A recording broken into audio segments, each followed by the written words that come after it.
ما تشكلتها كمان قوي 11 كار 11 سلاح 11 موجود لانه كذا تجري كلام كيني هذا سالي الزبانيه قال ابو بكر لسر زمان الدنيا انا لقى حزب الشهيد عشان ما نقدر جيش كمان رازي بوي سبينه بدنا نشوف هيك كومبانيا يقول لي الزايد الحكومي في كار سبينه سبينه ما بعد مشكلش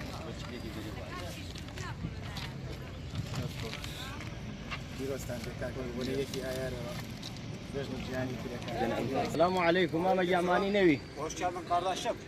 Merhaba, merhaba, hoş geldin, merhaba. ama yine ormala betiyeni. Eyvallah, eyvallah. Çok oldum, memnun oldum, çok memnun. Valla ben Türkçe okuyorum ama tamam, çok memnun. Çileti şeyleri birden amane. Sağ ol kardeşim, ders hoş, elinize sağlık. Hani işçi bayramı. Teşekkür يعني رزقارية أقرين أو قليان تشكسكين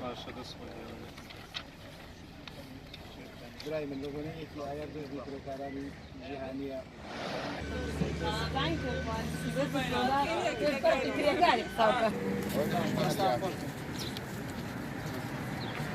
Bakın